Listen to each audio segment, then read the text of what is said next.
कल्पना की चुनौती स्वीकार करेंगे मोदी शाह। 1932 खतियान आधारित स्थानीय नीति सरना धर्म कोड को लेकर के जो चैलेंज सीधे तौर पर कल्पना मुर्मू सोरेन ने मोदी शाह से कर दी है, क्या इस चैलेंज को, इस चुनौती को स्वीकार करेंगे मोदी शाह या झारखंड की राजनीतिक गलियारों में चर्चा का विषय बना हुआ है। और राजनीतिक पंडित कह रहे हैं कि कल्पना मुर्मू सोरेन ने मोदी और शाह को झारखंडी मुद्दों पर लपेट ली है और एक ऐसी चैलेंज उनके सामने दे दी है, एक ऐसी चुनौती दे दी है जिस चैलेंज पर सीधे तौर पर ना तो मोदी और शाह स्वीकार कर सकते हैं, ना ही भारतीय जनता पार्टी स्वीकार कर सकती है। ऐसे में जो राजनीतिक विशेषज्ञ कह रहे हैं, जो सूत्र बता रहे हैं कि जो 1932 खतियान आधारित स्थानीय नीति है वह झारखंड की भावनाओं को जोड़ती है, झारखंड का परिचय कराती है, झारखंडियों की परिचय कराती है, और जो सरना धर्म कोड है वह आदिवासियों की पहचान को जो है वह बताती है। तो यह जो दो मुद्दे हैं, जिन दो मुद्दों पर कल्पना मुर्मू सोरेन ने मोदी और शाह को सीधे तौर पर खुली चुनौती दे दी है, खुली सभा से लाखों के बीच में वह झारखंड की राजनीति में जो है वह चर्चा का विषय बन गया है। हम आपको बताते हैं कि झारखंड में इस वक्त जो है वह चुनावी मौसम चल रहा है और इस चुनावी मौसम के बीच में कल्पना मुर्मू सोरेन एक के ऊपर एक जो है वह भारतीय जनता पार्टी के ऊपर सीधे तौर पर जो है वो चुनौती देने का काम कर रही है, चैलेंज देने का काम कर रही है। हमारे साथ सहयोगी वरिष्ठ पत्रकार अक्षय तिवारी हैं, हम इनसे समझते हैं कल्पना मुर्मू सोरेन ने जिस चुनौती को, जिस चैलेंज को मोदी और शाह के सामने रख दी है, उस चुनौती पर इनकी क्या प्रतिक्रिया है। अक्षय जी, दर्शकों को सीधे तौर पर बताइए कि कल्पना मुर्मू सोरेन ने जिस तरह से खुली सभाओं में लगातार मोदी और शाह को चुनौती दे रही है, 1932 खतियान आधारित स्थानीय नीति और सरना धर्म कोड को लेकर के जो चैलेंज उनके सामने दे दी है, क्या कहेंगे इस पर? देखिए निरंजन भाई, आपका कहना सही है कि हेमंत और कल्पना सोरेन जहां भी चुनावी सभा कर रहे हैं वहां पर उनको सुनने के लिए बहुत भारी भीड़ उमड़ रही है और ये भीड़ बता रही है कि किस प्रकार से झामुमो की लहर इस चुनाव में दिख रही है। और ख़ास तौर पे कल्पना सोरेन जो 5 माह का जो कार्यकाल उनका रहा और इसमें वो इतना परिपक्व हो चुकी हैं और इतना दमदार तरीके से वो भाषण दे रही हैं और केंद्र सरकार को घेरने का प्रयास कर रही हैं, वो एक देखने लायक है। आज महगमा में भी उन्होंने चुनाव प्रचार किया और केंद्र सरकार को खास तौर पर मोदी और शाह को लताड़ा और खुले तौर पर चुनौती दी कि 1932 आधारित खतियान हो चाहे सरना धर्म कोड पर जब झारखंड से पारित करके भेजा गया तब तक अभी तक उस पर काम क्यों नहीं हुआ। वो हर मंच पे ये बात कह रही है और वो बार बार कहती है कि केंद्र सरकार आदिवासियों की हितैषी नहीं है, इसीलिए वो अभी तक इन मुद्दों को लटका के रखी है, भटका के रखी है। और जब चुनावी रैली में जब मोदी पीएम आते हैं या अमित शाह आते हैं या और भी केंद्रीय मंत्री मुख्यमंत्री आते हैं तो इस मुद्दे पे बोलने को तैयार नहीं है। और कल्पना सोरेन तो बार बार ये कहती है कि जब मणिपुर में आदिवासी पर जब अत्याचार हो रहा था उस पर प्रधानमंत्री शाह का कोई भी बयान एक तरह से आदिवासी विरोधी है। तो कहीं ना कहीं वो अपने चुनावी सभा में मोदी और क्या अक्षय जी सीधे तौर पर दर्शक यह जानना चाह रहे हैं कि जो चुनौती कल्पना मुर्मू सोरेन ने मोदी और अमित शाह के सामने रख दिया है, 1932 की बात हो या फिर सरना धर्म कोड की बात हो, क्या लग रहा है इसको स्वीकार कर पाएगी भाजपा, मोदी शाह स्वीकार कर पाएंगे या फिर इस पर भी जो है वह खेला हो जाएगा? देखिए निरंजन, कल्पना की चुनौती है वो सही में एक तरह से बीजेपी के लिए भारी पड़ने वाली है, क्योंकि ये जो मुद्दे हैं काफ़ी सालों से हैं और आदिवासी अपनी पहचान को मांग को लेकर सरना धर्म कर रहे हैं और यह मामला अभी तक अटका हुआ है और केंद्र सरकार इस पर कुछ बोलने को भी तैयार नहीं है। तो कहीं ना कहीं ये कल्पना सोरेन की जो बीजेपी के विरोध मतलब चल रहे हैं वादे चाहे वो कह रही हैं, वो कहीं ना कहीं बीजेपी को भारी पड़ने वाली है। और कल्पना तो चुनावी मैदान में अपना कह भी रही है कि इस बार जो चुनाव है वो मैया और महंगाई के बीच में है और भाजपा हमेशा महंगाई को देती है। तो ऐसे कई मुद्दे हैं जिससे कल्पना सोरेन डायरेक्ट केंद्र सरकार को घेर रही है, जिसको संभाल पाना बहुत ही मुश्किल है बीजेपी के लिए। और आप गौर करेंगे कि आज क्षेत्रीय छोड़िए नेशनल मीडिया हाउसेस में भी कल्पना सोरेन का नाम चर्चे का विषय बना हुआ है कि किस प्रकार वो सीधे तौर पर पीएम मोदी और अमित शाह को खुला चैलेंज दे रही है, और इसमें हेमंत सोरेन भी पीछे नहीं है। वो दोनों की जोड़ी लाजवाब तरीके से चुनाव में काम कर रही है, और इस बार मुझे लग रहा है कि जिस प्रकार दोनों चुनावी सभा में जा रहे हैं और भीड़ उमड़ रही है, वो जेएमएम का इस बार दोबारा आना निश्चित लग रहा है। भारतीय जनता पार्टी झारखंड में सत्ता में वापसी करने के लिए जो है वो जदोजहद कर रही है, संघर्ष कर रही है, अपनी राजनीतिक जमीन तराशने में लगी हुई है, बैटिंग और पिच दोनों तैयार करने में लगी हुई है। लेकिन दूसरी तरफ आप देखिए कि कल्पना मुर्मू सोरेन और हेमंत सोरेन जो सवाल भारतीय जनता पार्टी से कर रही है, उस पर जो झारखंड के लोग हैं और जो झारखंड की आवाम है, उस पर आपको क्या लग रहा है कि क्या रोटी बेटी माटी की पुकार इस पर हावी होगा, या फिर कल्पना मुर्मू सोरेन जिस तरीके से सवाल कर रही है, जिस तरीके से घेरने का काम कर रही है, वो भारी पड़ेगी? देखिए निरंजन, कहीं न कहीं कल्पना सोरेन जो भी चुनावी भाषणों में या अपने चुनावी सभा में कह रही हैं, कहीं न कहीं वो आदिवासियों को, झारखंड के हित की ही बात कर रही हैं। और वह बार बार कह रही हैं कि हमारा जो महागठबंधन का सरकार था, उस दौरान कई काम हुए और कई काम अभी तक नहीं हो पाए, और मैं वादा करती हूं कि उन कामों को मैं पूरा करूंगी।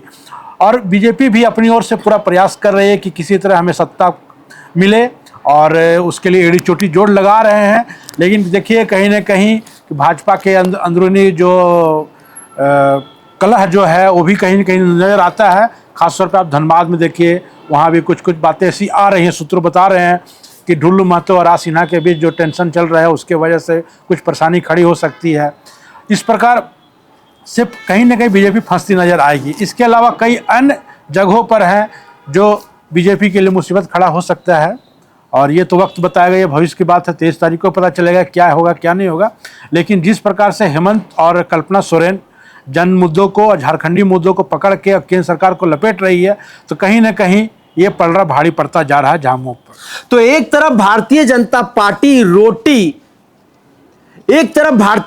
पार्टी जो है वह बेटी रोटी माटी की पुकार की नारा दे रही है, वहीं दूसरी तरफ आप देखिए जब झारखंडी जन मुद्दों की बात आती है, आदिवासियों को हक अधिकार देने की बात आती है, झारखंडियों को पहचान देने की बात आती है, आदिवासियों को पहचान देने की बात आती है, तो यही भारतीय जनता पार्टी जो है वो सिरे से एक कोना पकड़ करके यहां से भागने का काम करती है, मौन हो जाती है, चुप बैठ जाती है। ऐसे में कल्पना मुर्मू सोरेन के सामने जो है एक बहुत बड़ा सवाल मिल जाता है, और वही सवालों के साथ कल्पना मुर्मू सोरेन हर मंच से मोदी, अमित शाह और पूरे भारतीय जनता पार्टी को जो है एक अकेली आदिवासी महिला नेत्री है, वो सीधे तौर पर इन लोगों को लताड़ने का काम करती है और हर मंच से सवाल पूछती है कि बेटी रोटी की पुकार करने वाले आप झारखंडियों की पहचान की बात क्यों नहीं करते हैं, आदिवासियों को हक अधिकार उनको पहचान देने की बात आप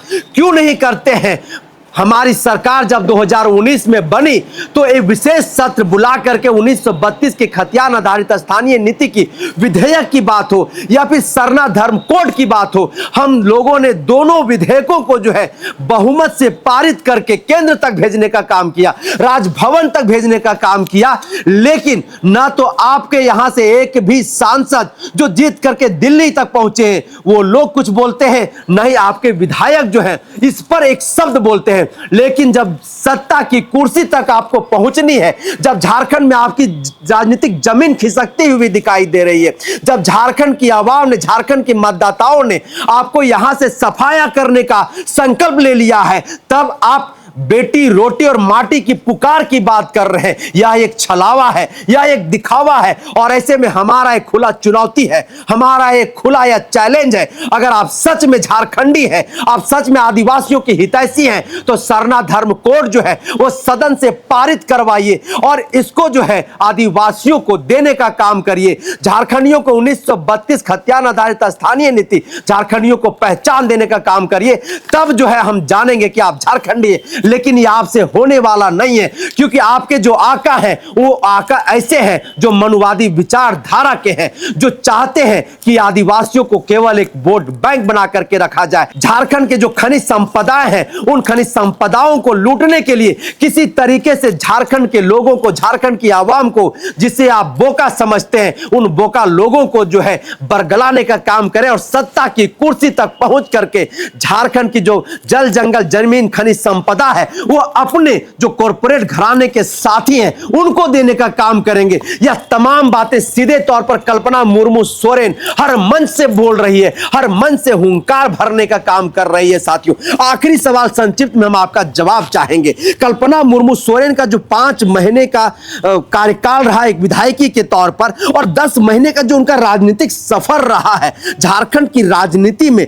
कल्पना मुर्मू की जो चेहरे हैं, जो तस्वीर है, वो किस तरीके से देख रहे हैं, क्या लग रहा है आपको?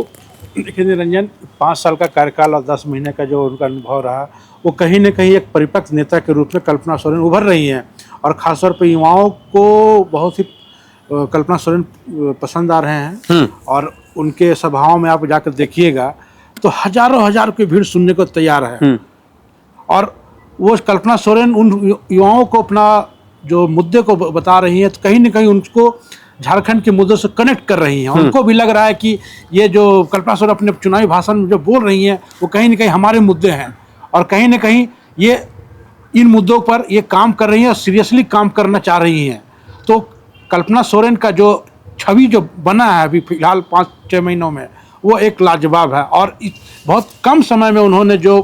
परिपक्वता हासिल की है वो